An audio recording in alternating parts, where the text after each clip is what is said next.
होती हैं, तो मैं काफ़ी हेल्प वगैरह लेता रहता हूँ दूसरे लोगों से भी और ग्रुप में जो एक्टिव ग्रुप जॉइन किए हुए हैं और मैं एक्टिव होता हूँ मैक्सिमम टाइम। शेप्स वगैरह तो देखें अब। ये 2-3 हम्म नहीं, शेप से रिलेटेड आपका मैंने वो आपकी 2-3 मैंने पोस्ट देखी थी, एक शेप से रिलेटेड आपने पूछा हुआ था। आई थिंक वो एक बॉक्स था, उसके अंदर कुछ कंटेंट लिखा हुआ था, ब्लू कलर के बॉर्डर्स थे, इसी तरह की थी। जी, जी, जी, जी, बिल्कुल एक्चुअली।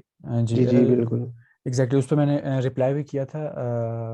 मैंने कहा था कि HTML और CSS के कॉम्बिनेशन से इस तरह की जो है पोस्ट शेप्स वगैरह क्रिएट हो सकती हैं। आपने हाँ जी, हाँ जी। जस्ट HTML का आपने पूछा हुआ था, आई थिंक।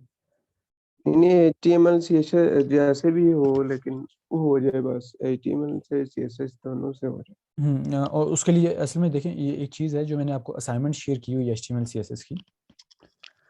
अगर आप उस असाइनमेंट को जी, एक प्रॉपर रिस्पॉन्सिव वे में और उसके ऊपर जितना कुछ आप ऐड ऑन कर सकते हैं करके अगर आप लोग उसको बनाते हैं, तो उसके अंदर आप लोगों जी, को जी। एक ओवरव्यू में कंप्लीट पता चल जाएगा कि शेप्स वगैरह कैसे बन रही हैं। उसमें देखें कार्ड्स भी हैं, उसके अंदर सर्कुलर शेप्स भी हैं, तो वो सब आपको कंप्लीट पैटर्न पता चल जाएगा कि शेप्स वगैरह कैसे बनती हैं, उन शेप्स को रिस्पॉन्सिव कैसे किया जाता है एंड ऑल दैट। सो उसको आप लाजमी बनाएं, तो आपका वो जो है एक ही चले गो में मैं वो 1 गो के अंदर वो क्लियर हो जाएगा आपको। चले हमारे वो मैं देख लूँगा, ठीक।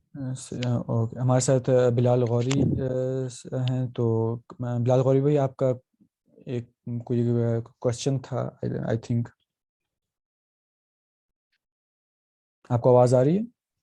मुझे तो एक चीज बता देना कि जब आप CSS कर रहे होते हैं ना, तो उस लाइक जो आपने एलिमेंट पे किया हुआ है ना, अब इसमें देखिए उसने बॉर्डर दिया हुआ है, तो बॉर्डर बॉटम जो है ना उसको हम प्रॉपर्टी लगाएंगे स्क्यू की।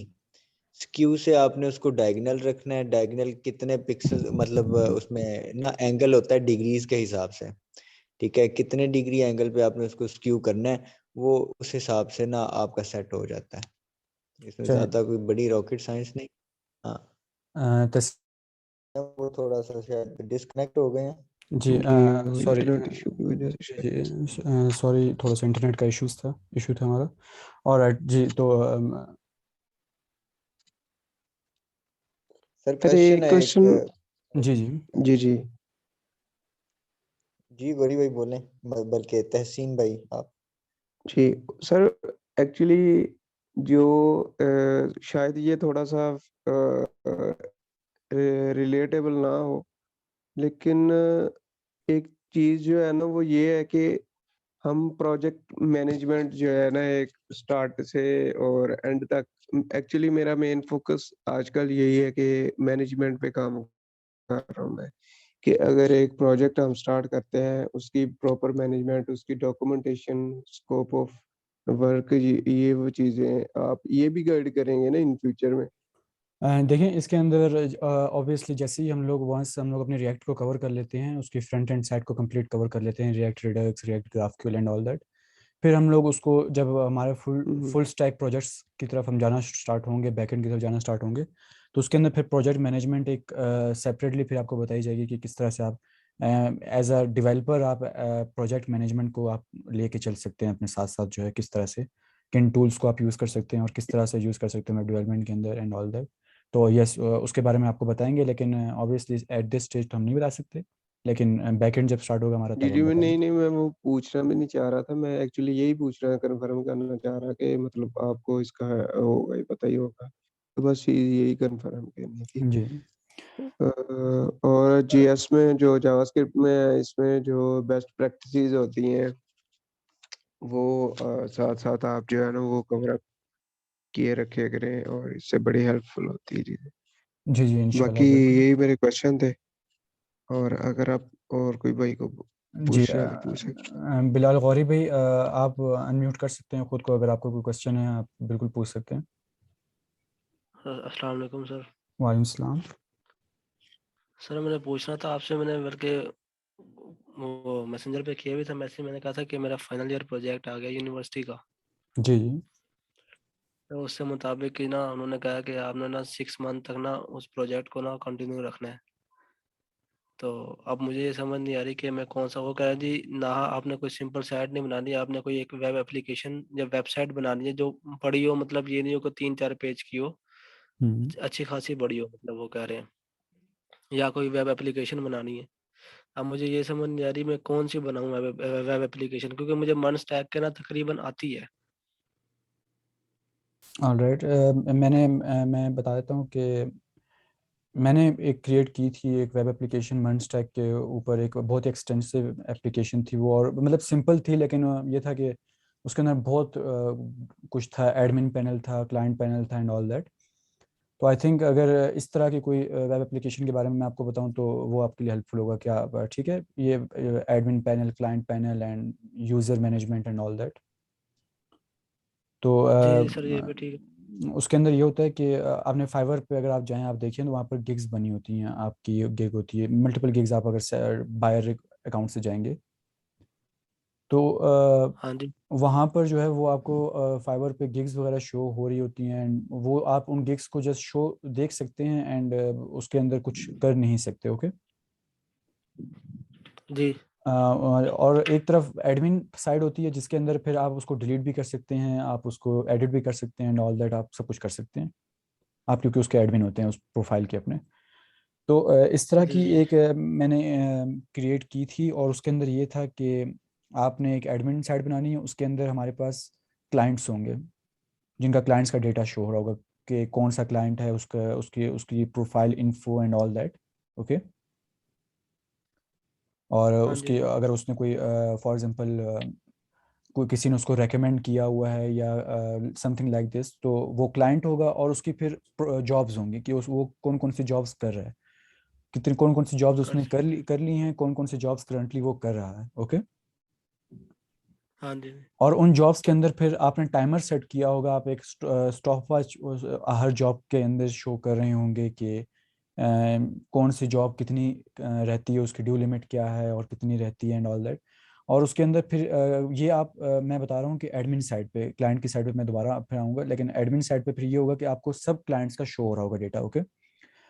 अब वो आपकी हाँ मर्जी जी। हाँ है, जी, ये वो सही वो है। वो डेटा आपकी मर्जी है, वो आप टेबुलर फॉर्म में शो करवाना चाहते हैं, वो आप कार्ड्स की फॉर्म में शो करवाना चाहते हैं, जिस तरह भी आपको सूटेबल लगता है।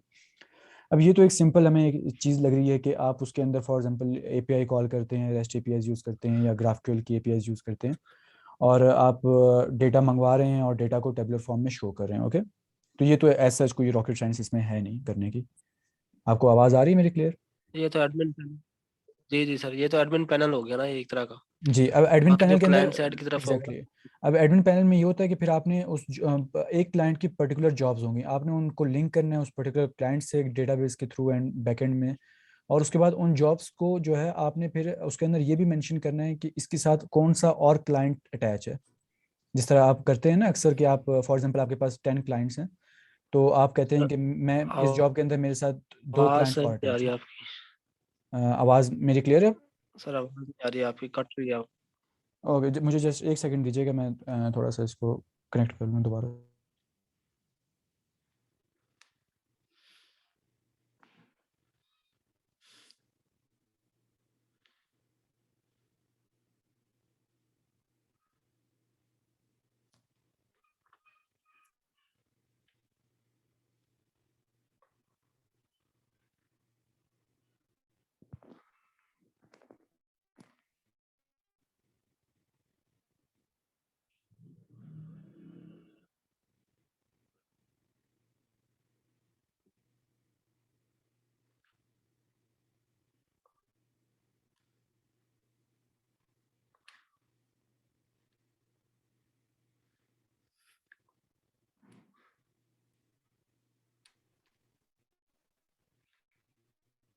और तो अब मेरी आवाज़ आप लोगों को आ रही है? हाँ जी, हाँ जी, अब आ रही है।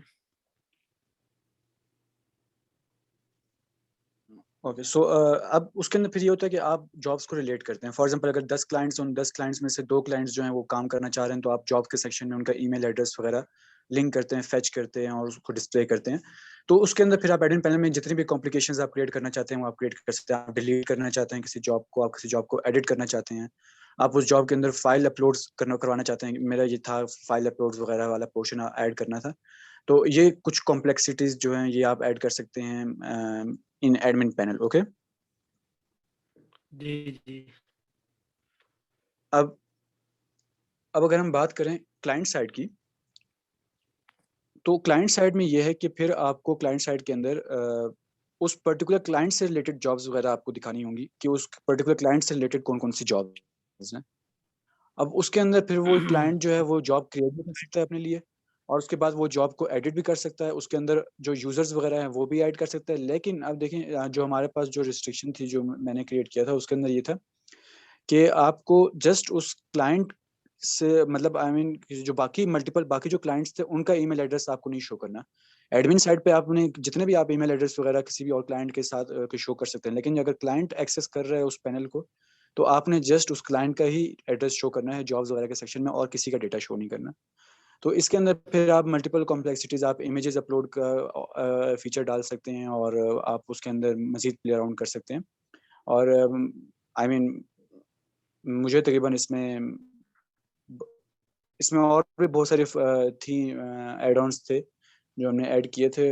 तो ऑब्वियसली अगर उस सब को देखा जाए मुझे तो ऑलमोस्ट 3 to 4 वीक्स लगे थे इस सब को सेटअप करने में and all that, front end back and दोनों। और ऑलमोस्ट अगर मैं बात करूँ हर दिन 6 to 7 hours 8 hours देने थे इसको, क्योंकि इसमें से एक वजह जो थी वो थी रेस्ट एपीआईज की। और रेस्ट एपीआईज को यूज़ करना बहुत ही मुश्किल काम है एज़ कम्पेयर टू ग्राफक्यूएल। तो ऑब्वियसली अगर आप इसको लेके चलेंगे, और अगर हम यूनिवर्सिटी से रिलेटेड बात करें तो वो इतना ज़्यादा 8-10 hours का पर डे देखती नहीं है। तो अगर आप इसको स्केल अप करेंगे तो आपके 2 to 3 months आराम से यूनिवर्सिटीज इसको कवर कर लेंगी अगर आप इसको थोड़ा सा स्केल कर लेते हैं। जी जी टाइम तो है, खैर 6 महीने दिए उन्होंने हमारे को, लेकिन ना अभी समझ नहीं आ रही कि क्या बनाया जाए, क्या प्रोजेक्ट तैयार किया जाए।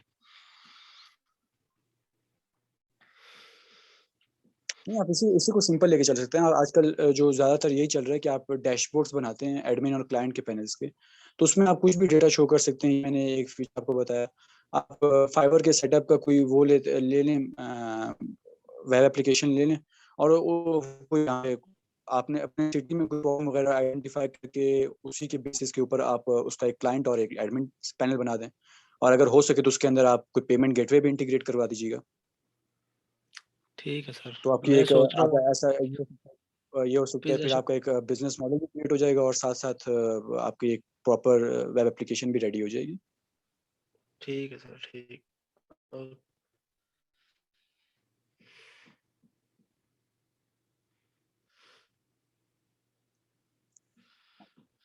ओके, सो आप में से अगर किसी का कोई क्वेश्चन है तो आप लोग पूछ सकते हैं हमारे जावास्क्रिप्ट वगैरह के अंदर से, जो हमने अब तक फॉर लूप्स का टॉपिक कवर किया है। और इनमें से कोई भी चीज़ आपको अगर समझ नहीं आती तो आप बिल्कुल अनम्यूट करके पूछ सकते हैं। या अगर कोई बूट कैम्प वगैरह से रिलेटेड क्वेश्चन है कि रोड मैप समझ नहीं आया या कुछ चीज़ समझ नहीं आई तो आप वो भी पूछ सकते हैं। सर हम इस पे जो सीएसएस के फ्रेमवर्क्स हैं उस पे भी काम करेंगे, लाइक टेल यूआई जो सीएसएस के किसके फ्रेमवर्क्स फ्रेमवर्क्स? हैं, जैसे मटेरियल यूआई हो गया, इसके अलावा टेलविंड सीएसएस, इस पे काम करेंगे हम। मैं हम हम रिएक्ट के अंदर जो है मटेरियल यूआई को कवर करेंगे, और कोशिश जी। करेंगे मटेरियल यूआई के साथ किसी एक ट्यूटोरियल के अंदर बूटस्ट्रैप को कवर कर लें या टेलविंड सीएसएस को कवर कर लेंगे। लेकिन ऑब्वियसली मल्टीपल फ्रेमवर्क्स हैं तो कोई एक दो ही देख के चलेंगे आगे फिर। और इनमें बेटर कौन सा रहेगा? लेट्स सपोज अगर बेसिक के लिए अगर लेके चले तो बूटस्ट्रैप इज द बेस्ट, लेकिन इसके बाद हम जो रिएक्ट के साथ जो मोस्टली यूज होता है वो मटेरियल यूआई यूज होता है।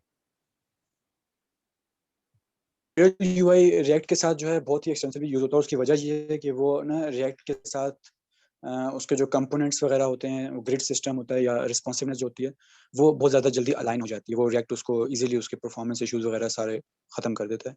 तो इस वजह से जो है मटेरियल यूआई बहुत ज़्यादा यूज होता है। भाई सही है, ठीक।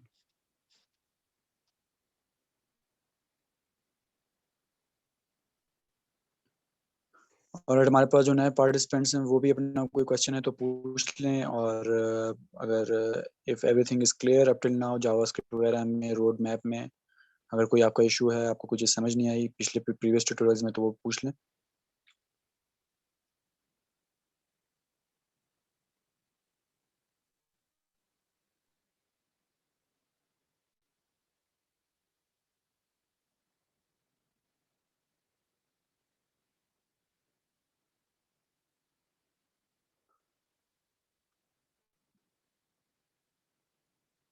Alright everyone, so I think हमें अपना सेशन जो है फिर यहीं पे एंड करना चाहिए, क्योंकि जो स्टूडेंट्स अब तक ज्वाइन नहीं कर सके तो हम उनका कुछ नहीं कर सकते। ऑब्वियसली अगर हम टाइम पे आ सकते हैं तो वो भी टाइम पर आ सकते हैं क्वेश्चंस के लिए।